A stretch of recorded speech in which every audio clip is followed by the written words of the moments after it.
The wind swept across the open plains, dragging dust and dry grass along the fading trail that led toward the foothills. The sun hung low, melting into an orange horizon that painted the sky in streaks of gold and fire. Silas Kane urged his tired horse forward, one hand gripping the reins while the other rested near the worn handle of his colt.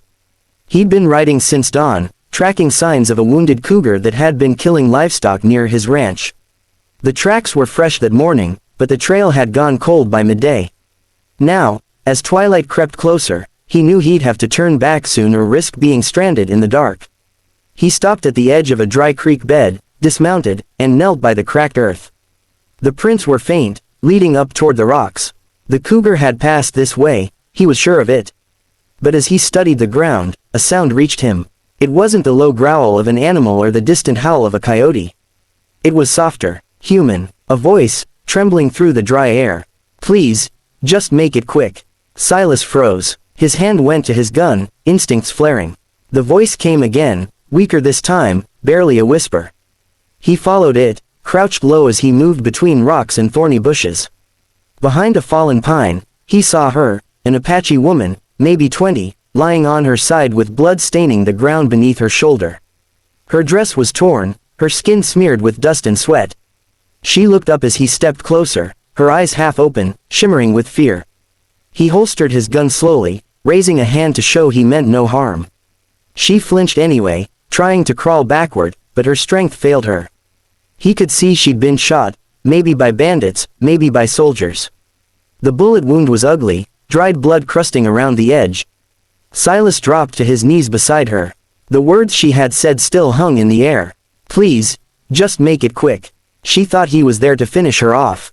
His chest tightened at the thought. He took off his hat and set it aside, his voice low and steady as he told her he wasn't going to hurt her. She blinked, dazed, not understanding his words fully, but she didn't resist as he reached for his canteen and poured a little water onto her lips.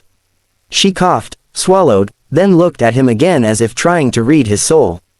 Her breath rattled when she spoke again, something in her native tongue he couldn't catch. He glanced around. The sun was sinking fast. Coyotes would come out soon, and she wouldn't last an hour in this cold. He had to get her to shelter, but she could barely move. He tore a strip from his shirt, pressing it to the wound to slow the bleeding. Her body tensed at the contact, a faint whimper escaping her throat, but she didn't pull away. When he lifted her, she cried out softly, clutching at his arm with what little strength she had left. He carried her to his horse, wrapping her in his duster coat before mounting up. The ride back to the ranch was long and silent, the stars bright above as her breathing grew shallow against his chest. By the time they reached the barn, the night was deep and cold. He carried her inside, laid her gently on a bed of hay, and lit a lantern. The yellow glow cast soft shadows across her face. He saw now the faint markings of her tribe, painted lines fading from her skin. She was young, but the look in her eyes carried years of loss. He worked carefully, heating water and cleaning the wound with strips of linen torn from an old blanket. She winced, tears spilling silently, but not once did she beg him to stop. He whispered to her that it would be all right, that he wasn't going to hurt her. The bullet wasn't deep, but infection had already begun. He took a small knife, cleaned it with whiskey, and steadied his hands.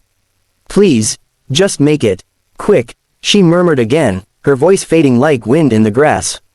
He paused. The words struck deep. She thought she was dying, thought he was about to end her pain. But Silas wasn't about to kill her, he was about to save her. He told her softly to hold still, though she likely couldn't understand. Then he pressed the blade to her wound and began. She screamed once, the sound raw and piercing, then bit down on her lip, trembling through the agony.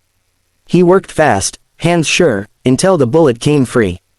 When it was done, he wrapped the wound tight and poured another drop of whiskey on it. She gasped, then went still. For a moment, he thought she'd passed out, or worse. But then her chest rose again, slow and shallow. He sat back, heart pounding, sweat dripping down his face despite the chill. Hours passed. The fire crackled in the stove, and the ranch lay silent except for the faint rustle of wind outside. Silas sat in an old chair, watching her sleep. Every now and then she stirred, whispering words in Apache he couldn't understand. He wanted to know who had done this to her, but that would have to wait. For now, she was safe. Morning came in a pale wash of gold through the cracks in the barn walls. Silas was up before dawn, tending to the fire and checking her bandages.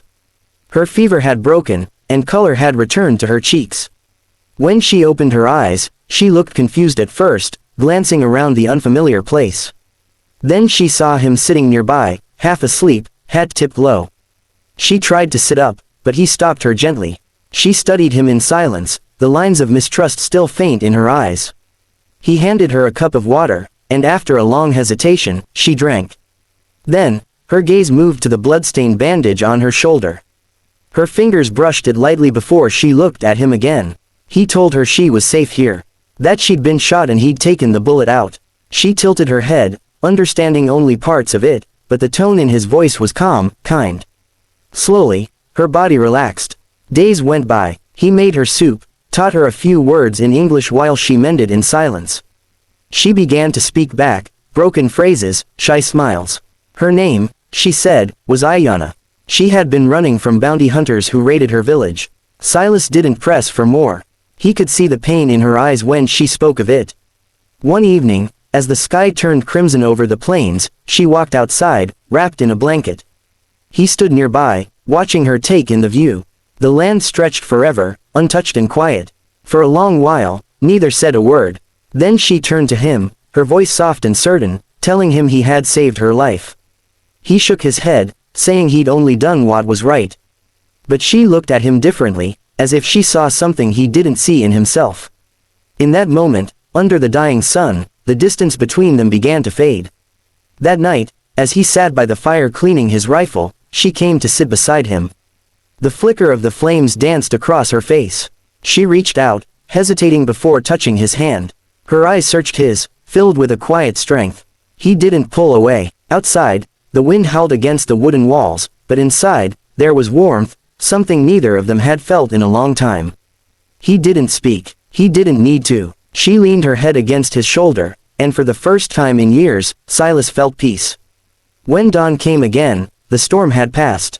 The land shimmered with dew, and the first light spilled across the valley.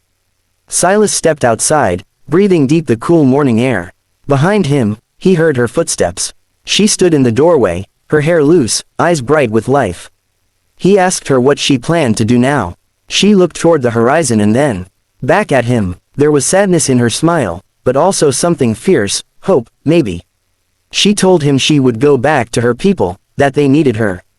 He nodded, though part of him wished she would stay.